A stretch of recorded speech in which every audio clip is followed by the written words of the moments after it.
সিন্নি খাইলো মোল্লার উসিলায়, সেই মোল্লাটাই এখন আর চিনতেছে না। আপনারা ওয়ার্ড থেকে ব্যক্তিগতভাবে আমাদের ধারের কাছে আসে নাই, আমাদের আওয়ামী লীগের আমলে ছাত্র দলের যারা হলে থেকে মার খাইছে আর তাদের এই মায়ের গুলো ঠেকাইছে যারা, তাদেরকেই এরা আবার মারতেছে। সিন্নি খাইলো মোল্লার উসিলায়, সেই মোল্লাটাই এখন আর চিনতেছে না। যারা অকৃতজ্ঞ হয়, আল্লাহ রাব্বুল আলামিন অকৃতজ্ঞদেরকে পছন্দ করেন না, অকৃতজ্ঞদেরকে পছন্দ করেন না। এই ঢাকা বিশ্ববিদ্যালয়ে কত মর্মান্তিক ঘটনার সাক্ষী। তোমরা যখন মাইক খাইতা তখন সাংবাদিকরা ঢাল হয়ে তোমাদেরকে বাঁচায়, তারপরে তোমাদের ক্যাম্পাস থেকে বের করে দিত ছাত্র দলকে। সেই সাংবাদিকদেরকে গতকালকে তারা 20 জনকে পিটাইছে। কতটা অমানুষ, কতটা স্পর্ধা তাদের মধ্যে আছে। আমরা ধৈর্য ধারণ করছি।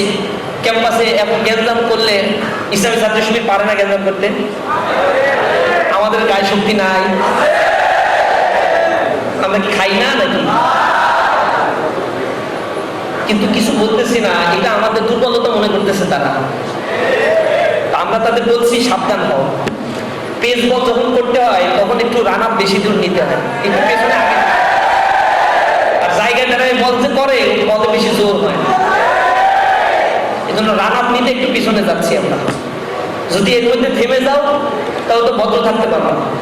আর যদি মাত্রাতিরিক্ত করে ফেলো, অতিরঞ্জিত কোনো কিছুই মানুষ সহ্য করবে না। উপরে উপরে দেখাচ্ছে আমরা খুব ফিটফাট আছি, অর্থনৈতিক অবস্থা তলে তলে একবারে বেহাত দশা বানায় ফেলছে তারা। এরকম পরিস্থিতি সামাল দেওয়ার জন্য, জনগণের দৃষ্টি ভিন্ন দিকে প্রবাহিত করার জন্য তারা যে এই কাজগুলো ক্যাম্পাস অস্থিতিশীল করছে তা আমরা বুঝি না। গণভোটের রায় তোমরা মানো নাই, জনগণকে সেখান থেকে দৃষ্টি ফিরাইতে চাও। তোমরা গুম অধ্যাদেশ বাতিল করে দিছো, এটা আমরা বুঝি না।